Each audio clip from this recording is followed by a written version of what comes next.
Hello friends, welcome to my YouTube channel biology study. I am Meena Chaudhary. तो आज हम अपना न्यू चैप्टर स्टार्ट कर रहे हैं, that is a reproductive health. हमारी जो क्लास 12th की बायोलॉजी एनसीईआरटी वहाँ से। तो इसके अंदर हम लोग क्या क्या पढ़ने वाले हैं? रिप्रोडक्टिव हेल्थ प्रॉब्लम्स और strategies, population explosion and birth control, medical termination of pregnancy, sexually transmitted diseases and the infertility. ये सारे टॉपिक इस चैप्टर के अंदर हैं जो हम वन बाय वन रीड करेंगे, स्टडी करेंगे। तो इस चैप्टर को पढ़ने में बड़ा ही मज़ा आने वाला है, बहुत इंटरेस्टिंग चैप्टर है। जो रिप्रोडक्टिव हेल्थ है वो होती क्या है एक्चुअली? सबसे पहले तो जो हेल्थ है ना, हम उसका मीनिंग समझते हैं कि हेल्थ क्या होता है। तो जो हमारा WHO है, वर्ल्ड हेल्थ ऑर्गेनाइजेशन है, उसके द्वारा हेल्थ की एक डेफिनेशन दी गई थी, जिसका जो कि क्या थी, health is a complete physical, social and mental wellbeing. यानी कि अगर किसी पर्सन के अंदर वो फिज़िकली फ़िट है, मेंटली और सोशली फ़िट है, तो वो हेल्दी पर्सन है। ठीक है, ये जो हेल्थ की वो डेफिनेशन थी, लेकिन इस चैप्टर का नाम है रिप्रोडक्टिव हेल्थ। तो रिप्रोडक्टिव हेल्थ का मतलब क्या हुआ? रिप्रोडक्शन से रिलेटेड है ये, जिसमें हमारी जो हम लोग रिप्रोडक्टिव हेल्थी हैं कि नहीं है, वो इसके अंदर आएगा। तो इसकी डेफिनेशन भी WHO के द्वारा दी गई थी, जो कि क्या होता है कि जो अगर पर्सन रिप्रोडक्टिवली हेल्दी है, यानी कि उसके वो हर एस्पेक्ट में हेल्दी है, जैसे फिज़िकली, इमोशनली, बिहेवियरली, सोशली, वो सभी तरह से फिट है, तो वो एक रिप्रोडक्टिव हेल्दी पर्सन है। ठीक है, तो हम अब हमारी NCERT से रीड आउट कर लेते हैं। You have learn about human reproductive system and its function in chapter 3। हमने जो लास्ट चैप्टर था उसमें ह्यूमन रिप्रोडक्शन कंप्लीट कर लिया था। तो let us discuss a closely related topic, that is a reproductive health. अब हम ये रिप्रोडक्टिव हेल्थ, उसी से रिलेटेड जो हमारा टॉपिक है, यूँ समझ लीजिए जो रिप्रोडक्शन सिस्टम हमने पढ़ा था, ह्यूमन रिप्रोडक्शन, उसी की जो एप्लीकेशंस हैं वो इसके अंतर्गत आती हैं। ठीक है, what do we understand by this term? तो जो रिप्रोडक्टिव हेल्थ है उसकी उस टर्म से हम क्या समझते हैं, ये हम देखते हैं एक बार। The term simply refer to healthy productive organs and normal function. जो हमारी रिप्रोडक्टिव जो ऑर्गन्स हैं वो हमारा नॉर्मल फंक्शन शो कर रही हैं कि नहीं, ये सिंपली इसका यही मतलब है। जैसे कि अगर जो मेल में टेस्टिस है वो नॉर्मली फंक्शन कर रही हैं कि नहीं, ट्यूब्स वगैरह खुले हैं या नहीं, टेस्टोस्टेरोन का जो प्रोडक्शन है वो अच्छे से हो रहा है या नहीं हो रहा है, ओवरी जो फीमेल्स की वो भी वर्क अच्छे से कर रही हैं। ये सारी जो भी हमारी जो रिप्रोडक्शन के रिलेटेड जो हमारे सिस्टम है वो मतलब नॉर्मल फंक्शन कर रहे हैं या नहीं, यही हमारी रिप्रोडक्टिव हेल्थ होती है। ठीक है, however, it has a broader perspective and include the emotional and social aspect of reproductive also. हम इसको इमोशनली और सोशली भी देख सकते हैं। अगर हमारे इमोशंस, जो हमारा अपोजिट सेक्स है या फिर सेम सेक्स है, उसके साथ हमारे जो इमोशंस हैं वो कैसे हैं, हमारे सोशल बिहेवियर कैसा है, ये सब भी हमारा जो रिप्रोडक्टिव हेल्थ है इसके अंदर आएगा। ठीक है, according to WHO, world health organisation, reproductive health means a total wellbeing in all aspect of reproduction. जो ह्यूमन है या जो पर्सन है वो टोटली सभी एक्सपेक्ट में रिप्रोडक्टिवली फिट है कि नहीं, जैसे physically, emotionally, behaviourally and socially, तो उसी पर्सन को हम बोलेंगे कि वो रिप्रोडक्टिवली हेल्दी या फिर फिट पर्सन है। ठीक है,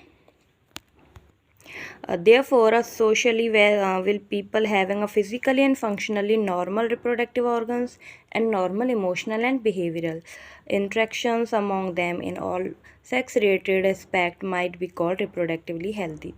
Why it is significant to maintain reproductive health and what are the methods taken up to achieve it? Let us examine them.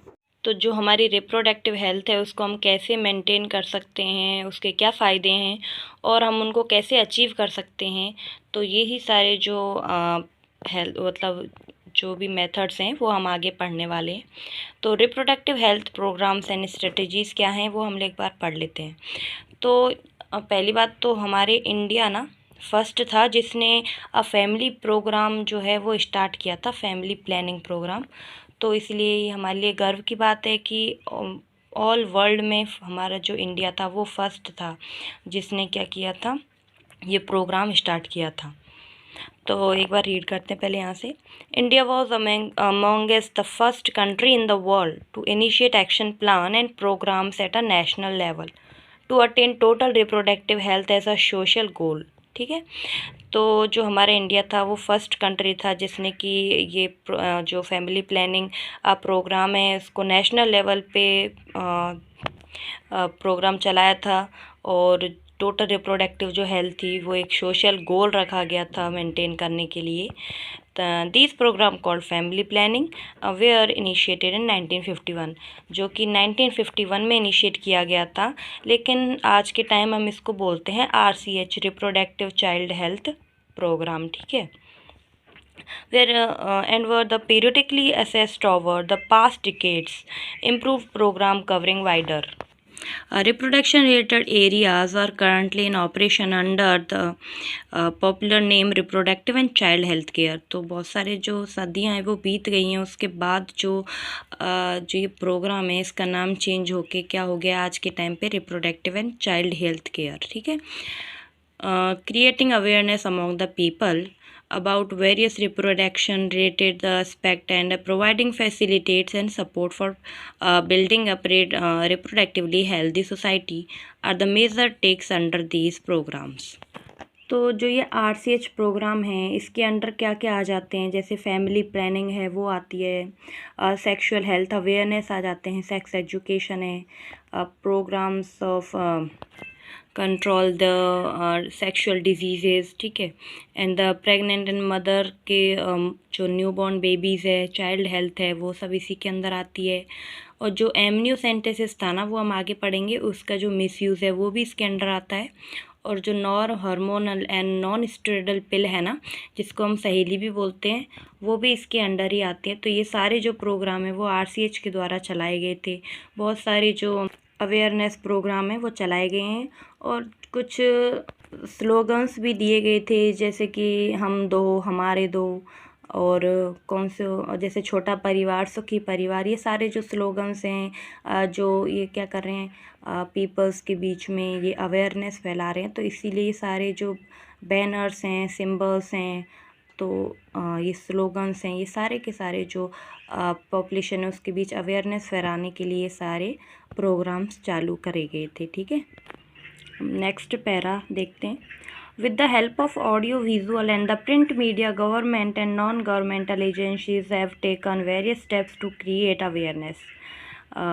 जैसा आप समझ गए होंगे कि बहुत सारे जो माध्यम थे, ऑडियो विजुअल, जो प्रिंट मीडिया है, गवर्नमेंट है, नॉन गवर्नमेंट एजेंसीज़ हैं, उन सब ने बहुत से जो कदम उठाए थे अवेयरनेस फैलाने के लिए पीपल्स के बीच about reproduction related species, reproduction के बारे में। ठीक है, पेरेंट्स, अदर क्लोज रिलेटिव है, टीचर हैं, फ्रेंड्स हैं, वे भी।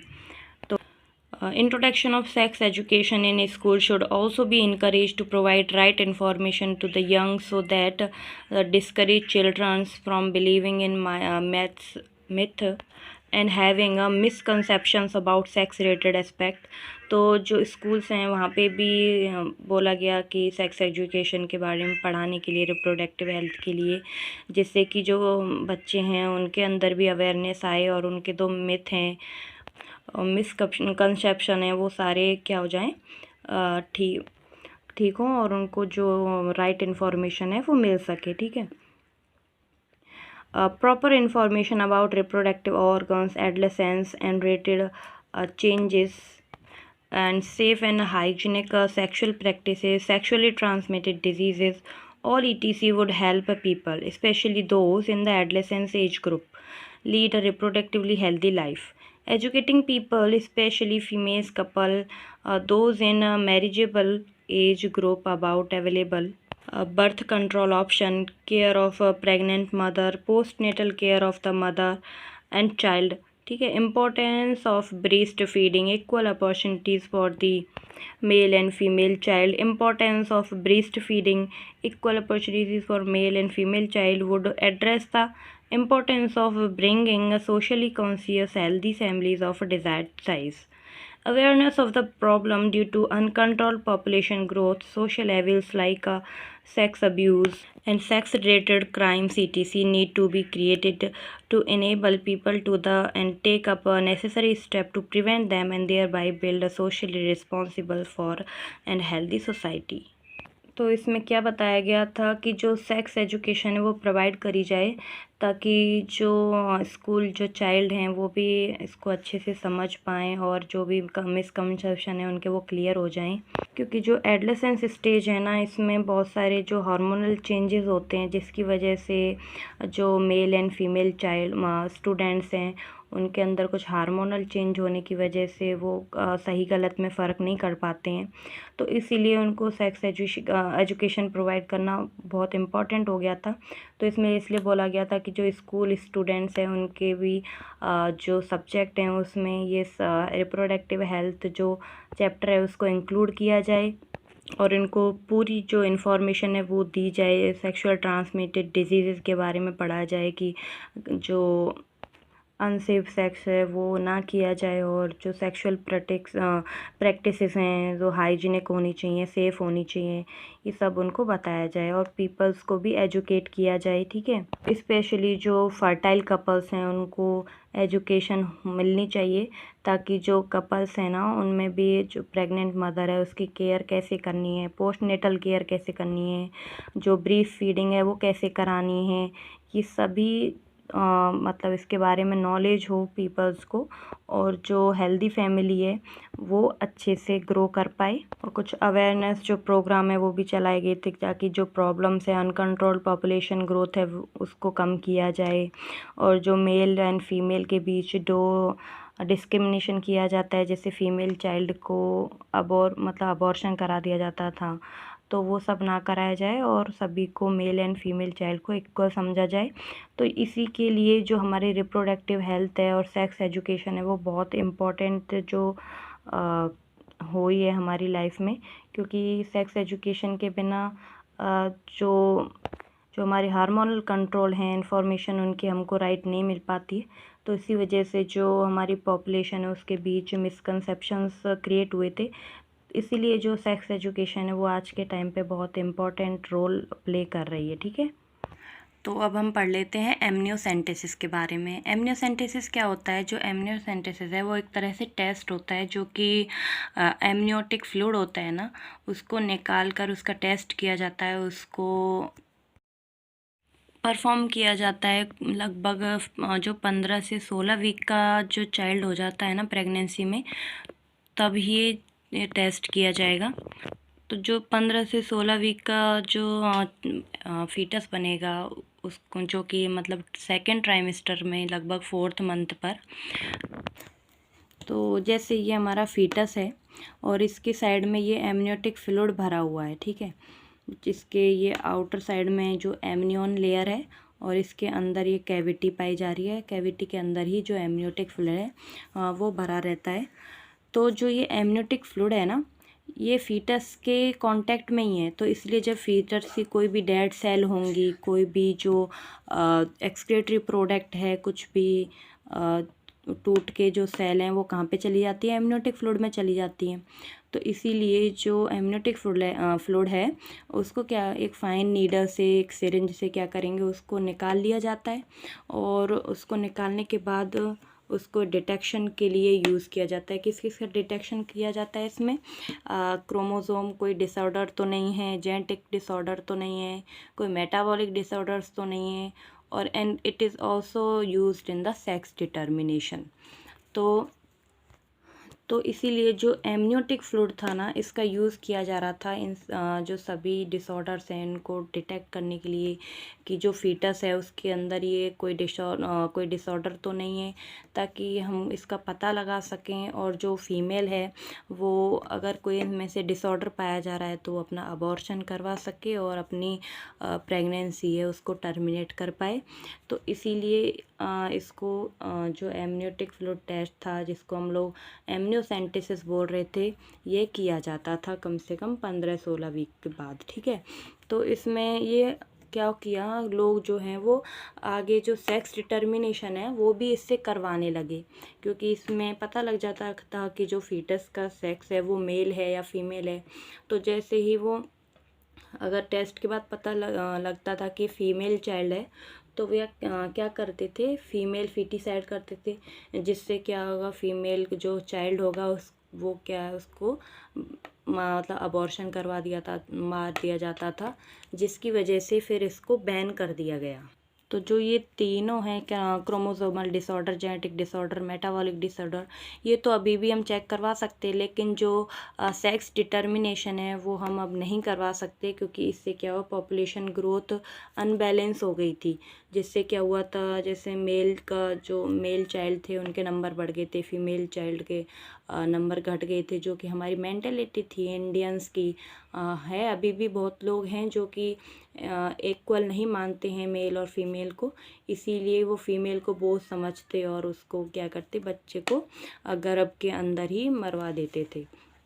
इसीलिए इसको लीगली बैन कर दिया गया था एमनियोसेंटेसिस को, किसके लिए, सेक्स डिटर्मिनेशन के लिए, to avoid risk of female foeticide, ताकि जो फीमेल चाइल्ड है उसको क्या है, अबॉर्शन ना करवाया जाए और उसको भी ज़िंदा रखा जाए। ठीक है, तो इसीलिए ये अब बैन है। ये आप जैसे बहुत सारे हॉस्पिटल वगैरह में अभी भी जाते होंगे तो वहाँ पे बहुत सारे बड़े बड़े अक्षरों में आपको पोस्टर वगैरह लगे हुए दिखते हैं कि यहाँ पे सेक्स डिटर्मिनेशन नहीं किया जाता है, लिंग परीक्षण अपराध है, ऐसे करके सभी में आजकल लिखा रहता है।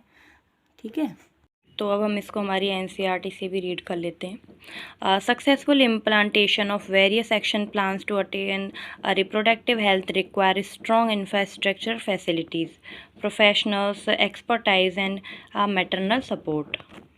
These are essential to provide the medical assistance and care to people in reproduction-related problems like pregnancy, delivery, STD, abortion, contraceptions, menstrual problems, infertility, etc. Implantation of better technique and new strategies from time to time are also required to provide more efficient care and assistance to people. A statutory ban on the amniocentesis of female sex determination to legally check increasing menace of female feticide. Massive child immunization are some program that maintain in the connection and amniocentesis. Some of the amniotic fluid of developing fetus is taken out to analyze the fetal cells and dissolved substances. This procedure is used to test for the presence of certain genetic disorders such as Down syndrome, hemophilia, sickle cell anemia, etc. Determine the survivability of fetus. तो जो test किए जा रहे थे वो किसका पता लगाने के लिए किए जा रहे थे कि कोई जेनेटिक डिसऑर्डर तो नहीं है, जैसे कि डाउन सिंड्रोम है, हीमोफीलिया हो गया, सिकल सेल एनीमिया है, और कुछ जो सर्वाइवल है फीटस की, उसको देखने के लिए टेस्ट किए जा रहे थे। ठीक है, research on various reproduction related areas are encouraged and supported by the governmental and non governmental agencies to find out new methods and to improve upon the exciting ones. तो जो एक सहेली है, जो क्या है, एक ओरल कॉन्ट्रासेप्टिव है जो कि फ़ीमेल यूज़ करती थी, किसके लिए, टू प्रिवेंट प्रेगनेंसी. ठीक है, जो कि किसके द्वारा बनाई गई थी, ये बनाई गई थी सेंट्रल ड्रग रिसर्च इंस्टीट्यूट के द्वारा लखनऊ में. ठीक है, better awareness about sex related matters, increase number of medically assisted deliveries and better postnatal care leading to decreased maternal and infant mortality rate, increased number of couples with small families, better detection of cure and STDs, and overall increased medical facilities for all sex-related problems, etc. all indicated improve reproductive health of society. तो जो ये awareness थी sex related matters की, जिससे जो reproductive health है वो improve हुई थी सोसाइटी की. ठीक है, अब आगे जो population stabilisation and birth control है वो नेक्स्ट वीडियो में पढ़ेंगे. तब तक के लिए bye bye, take care, thank you.